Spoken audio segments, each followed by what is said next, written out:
Bonjour à tous, nous nous retrouvons aujourd'hui au sommet Entreprise et Croissance pour une journée de conférence avec des dirigeants, des dirigeantes, des experts qui viennent partager leurs retours, leurs expériences sur bon nombre de sujets qui concernent ces boîtes qui grandissent, qui conquièrent des marchés en France et à l'international.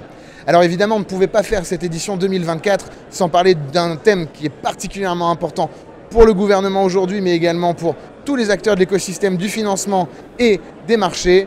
La réindustrialisation de la France avec ce thème de panel qui va commencer de cette conférence, cette table ronde qui commence dans un instant. Réindustrialisation, l'ambition française. J'accueille deux des intervenants qui vont monter sur scène dans quelques instants pour vous permettre d'avoir un petit peu leur ressenti, leur retour et leurs deux takeaways qu'ils vont pouvoir partager avec nous. À ma gauche, Antoine Fichet. Bonjour Antoine. Bonjour. Tu es président de Dantec. Alors Dantec, c'est une boîte qu'on connaît bien. Vous avez été très médiatisé. Vous avez créé un mini lave-vaisselle ultra facile d'installation qui est made in France, fabriqué en Vendée. Voilà, c'est éco-conçu, la totale. Éco-conçu, la totale. Vous avez plus de 50 salariés aujourd'hui en France, c'est ça? C'est ça, exactement. Voilà. Donc 53 salariés. Donc on est répartis sur deux sites, une usine en Vendée, comme vous l'avez dit, et un site commercial à Paris, donc un bureau à Saint-Lazare. On m'a dit dans l'oreillette que vous commenciez une internationalisation d'ailleurs. C'est ça, en fait notre produit, on s'est rendu compte que partout dans le monde il y avait un besoin réel pour équiper les petits appartements d'un appareil de lavage, de la vaisselle. Et donc on a ouvert une filiale à Tokyo récemment et on est très heureux parce qu'on a livré notre 3e conteneur en un peu moins de 6 mois. Et au total, aujourd'hui, vous avez vendu combien de Bob? On en a un peu plus de 85 000 aujourd'hui. 85 000 Bob vendus, éco-conçus, et j'imagine qu'ils derrière sont assez frugaux dans leur consommation derrière énergétique, parce qu'on est sur des petits volumes. Voilà, l'idée c'était d'apporter un produit à impact positif. Tous nos produits sont mieux que l'usage sans produit. Voilà, c'est vraiment, on travaille sur l'analyse du cycle de vie, et donc on consomme 5 fois moins d'eau qu'un lavage à la main, par exemple pour notre lave-vaisselle. Et là, on va lancer un appareil de cuisson qui va consommer jusqu'à 60% d'énergie en moins par rapport à un four traditionnel. C'est bluffant, hein, Michel. Michel Moulinet à ma droite, bonjour. Vous êtes responsable diversification au sein de Phi Group. Oui. Phi Group, c'est aussi un champion de croissance. En tout cas, c'est assez bluffant. Vous m'en parliez avant cette émission. Vous êtes plus de 1700 personnes dans le monde entier, avec 350 personnes en France. C'est une boîte espagnole dirigée par des Français. Vous accompagnez les boîtes dans toutes leurs thématiques de financement associées à la croissance. Alors sur l'innovation, avec évidemment les crédits impôt recherche qu'on connaît bien, mais pas que. Vous me parliez également de RSE. D'impact carbone, d'empreinte carbone. Donc finalement, c'est un groupe qui s'est développé au-delà du financement aussi. Oui, tout à fait. On est aujourd'hui dans l'accompagnement vraiment sur la durée de nos clients. Une logique qui est de les aider sur l'identification de ce qui se passe en termes de levier de financement, de stratégie, comment les dispositifs en fait, vont venir aider l'entreprise à y voir plus clair.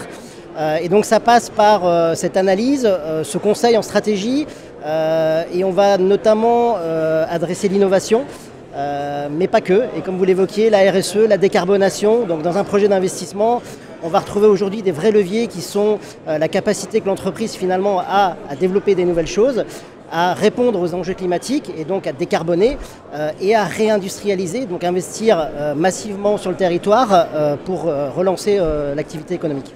Et pour bien faire ce métier, j'imagine qu'au-delà de la régulation, il faut comprendre les projets en tant que tels pour vraiment monter des beaux dossiers visant à obtenir des financements.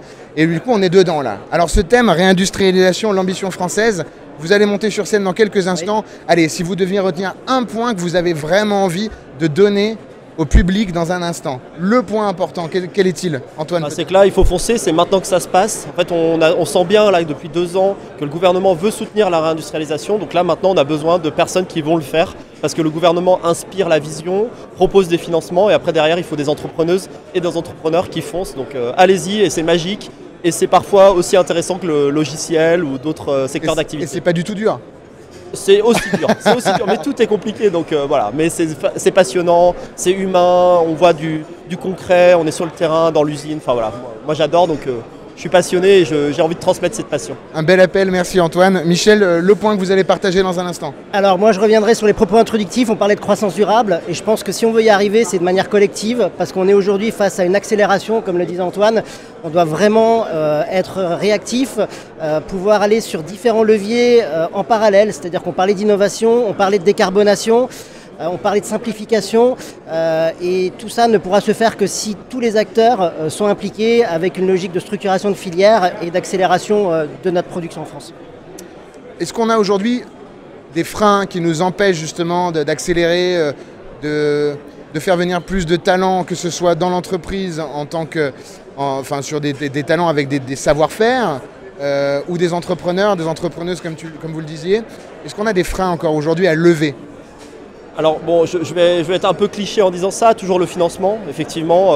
Heureusement, il y a des sociétés qui nous accompagnent, mais c'est toujours un peu compliqué. C'est vrai qu'il y a des États dans le monde qui soutiennent beaucoup plus leur industrie de manière très subventionnée, qui créent des filières entières avec des milliards d'euros. Nous, on aurait besoin, on commence, on a des exemples très connus dans les batteries électriques.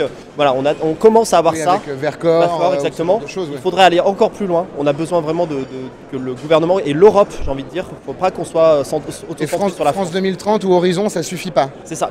Ça reste finalement, par rapport à d'autres États dans le monde, une goutte d'eau. Et si on veut apporter de la décarbonation, parce qu'en fait l'Europe, il ne faut pas oublier qu'on est l'État, enfin l'endroit dans le monde où les normes sont les plus avantageuses, enfin les plus environnemental friendly. Donc c'est ici que ça se passe. Et si on veut décarboner l'industrie, il faut qu'on ait des financements en Europe. Michel, vous avez des bonnes nouvelles à partager avec Antoine. Il y a des budgets qui arrivent, il y a des choses qui vont pour répondre à ce frein. Tout à fait, il y a des budgets, il y a vraiment beaucoup d'argent, ou en tout cas de dispositifs qui sont mis en place par le gouvernement.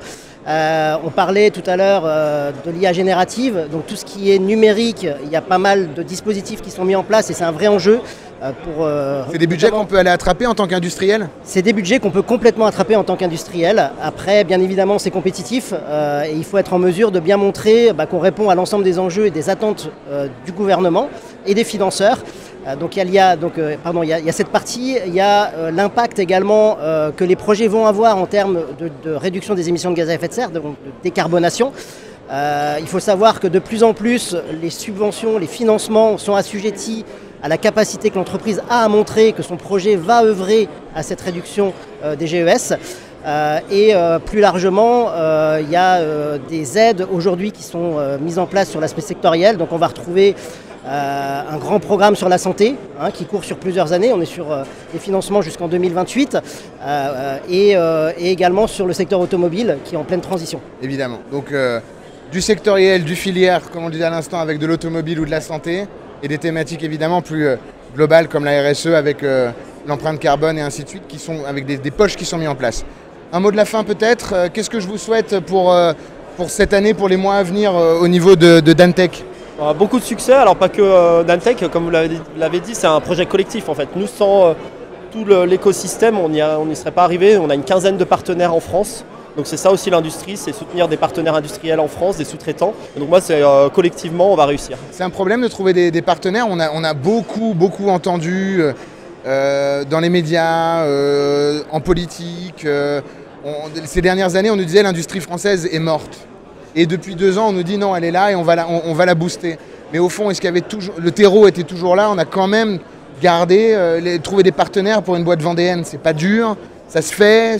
Les compétences ont toujours été là, elles étaient un peu cachées. Après, il y avait une petite fébrilité de travailler avec des nouveaux projets innovants.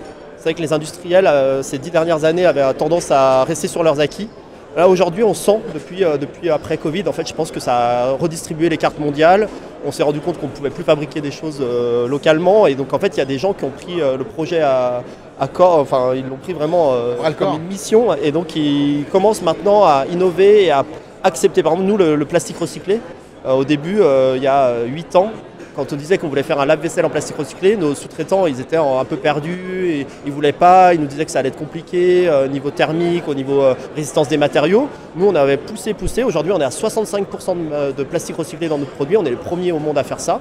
Même Bosch, Siemens ne font pas ça. Donc on est ultra fiers parce que nos partenaires nous ont fait confiance et on a trouvé une source de plastique recyclé en France qu'on injecte maintenant pour nos pièces. Bravo. Voilà. Michel, qu'est-ce qu'on vous souhaite à vous pour les mois à venir? Alors, nous, je pense que notre objectif, c'est d'avoir un maximum de succès. On est le partenaire de nos clients, des entreprises françaises. Et je pense que le plus important, c'est qu'on ait des beaux projets, que notre économie continue de croître, de se développer. Plus on aura de production en France, plus la croissance sera là. et on prépare la France de demain, donc on prépare la France pour nos enfants et je pense que c'est le plus important avec cette notion d'impact à la fois sur le côté environnemental et à la fois sur le côté social, puisque qui dit réindustrialisation dit création d'emplois. Merci infiniment à tous les deux. Vous êtes au sommet Entreprise et Croissance. Je vous retrouve dans un instant pour nos prochaines interviews. Vous êtes sur For Change. Merci beaucoup.